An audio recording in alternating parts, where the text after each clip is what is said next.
Hello दोस्तों, कैसे हैं आप सब लोग। आप सब लोगों का स्वागत करता हूं मैं अपने इस यूट्यूब चैनल पर जिसका नाम है मैथवर्स। मैं चेतन शर्मा, आप सब लोगों का दोस्त, एक मैथ्स टीचर। हर बार आप लोगों से जुड़ता हूं किसी मैथ्स की इंटरेस्टिंग प्रॉब्लम को लेकर अपने इस यूट्यूब चैनल के थ्रू जिसका नाम है मैथवर्स। तो चलिए आज की इस बहुत इंटरेस्टिंग प्रॉब्लम की तरफ ध्यान देने वाले हैं अब हम लोग।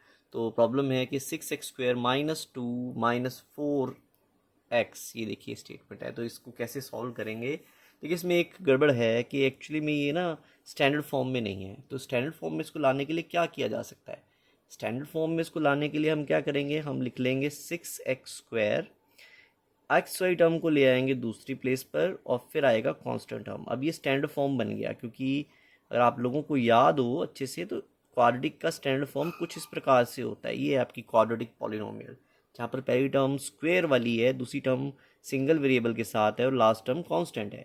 तो यहाँ पर एक्चुअली में ये स्टेटमेंट थोड़ी सी जंबल फॉर्म में दी हुई थी। जैसे हम जंबल सेंटेंसेस पढ़ते थे, जंबल वर्ड्स पढ़ते थे इंग्लिश में, वैसे ही यहाँ पर ये स्टेटमेंट में भी थोड़ा जंबल था। आगे पीछे टर्म्स को रखा गया है और यही ट्रिक है एग्जामिनर का, आपको परखने के लिए कि क्या आप स्टेटमेंट को अच्छे से समझ पा रहे हैं, क्या आपको स्टैंडर्ड फॉर्म मालूम है, क्या आपको पता है करेक्ट सेंटेंस क्या हो सकता है, करेक्ट जो अरेंजमेंट ऑफ टर्म्स क्या हो सकता है। यही उसने आपसे समझना है, ये वो आपको चेक कर रहा है एग्जामिनर। तो it is very very good question put it by an examiner. So इस क्वेश्चन पे बिल्कुल आपको अच्छे से समझना है, इस स्टेटमेंट को अच्छे से समझिए कि स्टेटमेंट में पहले हमारे पास स्क्वायर टर्म आनी चाहिए, फिर सिंगल वेरिएबल टर्म आनी चाहिए और फिर मेरे पास क्या आनी चाहिए, कांस्टेंट टर्म आनी चाहिए। चलिए अब इसको सॉल्व करने के लिए हम middle term splitting method use करेंगे। हम यूज़ करने वाले हैं मिडल टर्म स्प्लिट मेथड। ठीक है जी। तो ये मेथड सब लोगों ने किया होता है, बहुत से लोग इसे टी फॉर्मेशन मेथड भी बोलते हैं। तो दोनों ही मेथड लगभग सेम ही हैं, बस नेमिंग का ही अलग है, नेम ही इनका अलग रखा है हमने, पर मेथड दोनों के लिए सेम है। तो इस मेथड में होता क्या है, इस मेथड में हमें फर्स्ट और लास्ट टर्म को प्रोडक्ट करके देखना होता है। यानी कि मेरे पास आ रहा है यहाँ पर 6x² और -2, यानी मेरे को -12x² बन गए मेरे पास यहाँ पर फर्स्ट और लास्ट को प्रोडक्ट करके। अब टारगेट ये होता है कि जो सेंटर वाली टर्म है ना, इसे मुझे ऐसे दो पार्ट्स में डिवाइड करना है। I going to divide the centre term in two parts. कैसे दो पार्ट्स में डिवाइड करना है, जिन दोनों पार्ट्स का प्रोडक्ट प्रोडक्ट करके क्या आंसर आ जाए, जो ये हमारा माइनस का 12x² हमें अभी भी मिला है, जो मैंने फर्स्ट और थर्ड टर्म को मल्टीप्लाई करके ढूंढा है।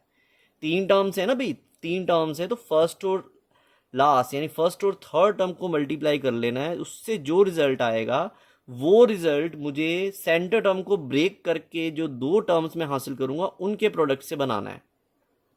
इन शॉर्ट, सेंटर की टर्म को ऐसे दो पार्ट्स में डिवाइड कर दो कि जो रिजल्ट आए वो इस -12x² के बराबर आना चाहिए। अब सोचने वाली बात है, -4 को हम ऐसी कौन सी दो टर्म्स में भी डिवाइड कर दी थी और ये आ जाए। बहुत आसान है। अब ये ढूंढा मैंने कैसे, अगर मैं ढूंढ भी ले चुका हूँ तो मैंने पाया कैसे इसे।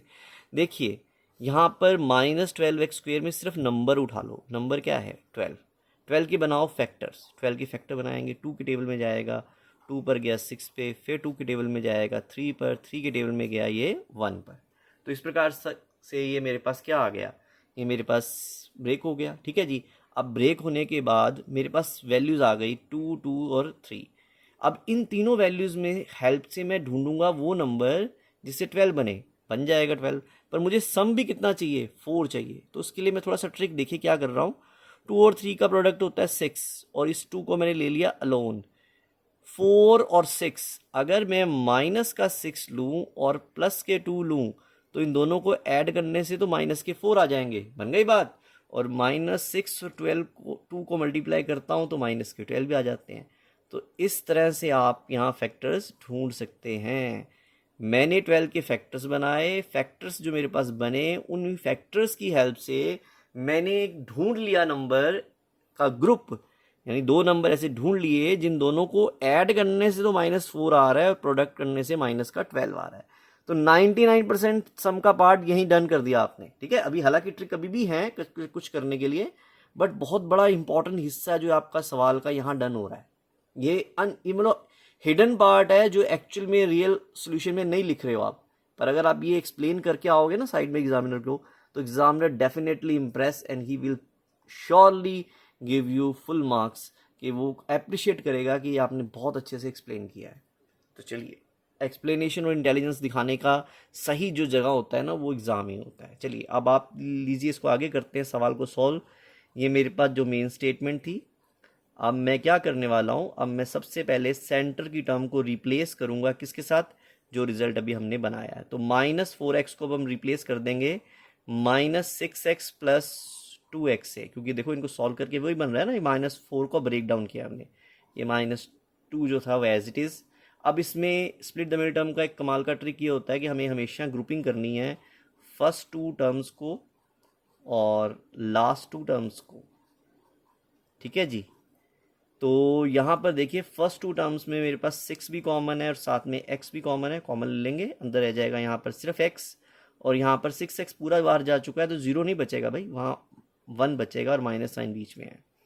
इन दोनों में से मेरे पास 2 कॉमन आ रहा है, तो अंदर आ रहा है फिर से x-1 दोनों में से मैं कॉमन ले लूँगा, अंदर मेरे पास बच जाएगा, यहाँ पर बचा 6x और यहाँ बचा 2।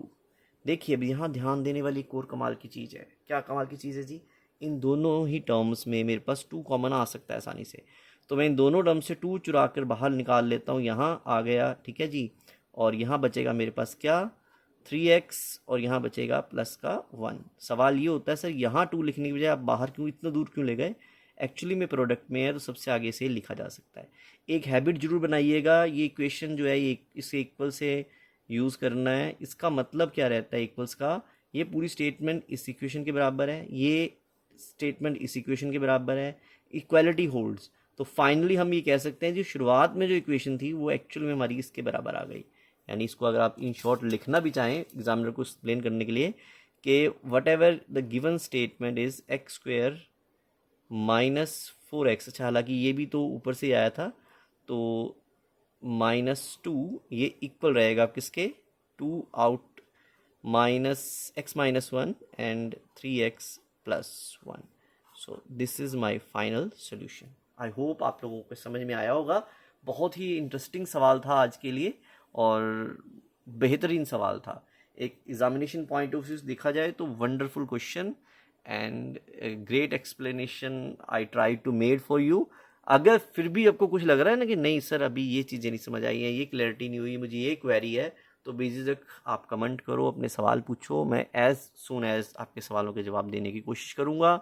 और अगर कोई सुधार आपको चाहिए, आपको लगता है सर यहाँ काम किया जा सकता है, अब ये चीज़ अच्छी कर दो या ये चीज़ अच्छी कर दो, तो वो भी आप मुझे बेझिझक कमेंट कर सकते हैं और थोड़ी सी मोटिवेशन भी दे सकते हैं लाइक कर मेरी वीडियोस को लाइक करोगे मुझे मोटिवेशन मिलेगी और मैं और अच्छी वीडियोस आपके साथ शेयर करूँगा। और थोड़ा सब्सक्राइब कर दो ताकि मेरी वीडियोस जल्द से जल्द आप तक पहुँच जाया करें। तो इसी आशा से कि आपको आज का वीडियो बहुत हेल्पफुल और काफ़ी नॉलेजफुल लगा होगा और उसने आपकी मैथ्स नॉलेज को ज़रूर थोड़ा सा बूस्ट किया होगा। और इसी तरह के नए वीडियोस के साथ फिर से मैं आप लोगों से जुड़ूंगा जल्द ही, तब तक के लिए अलविदा।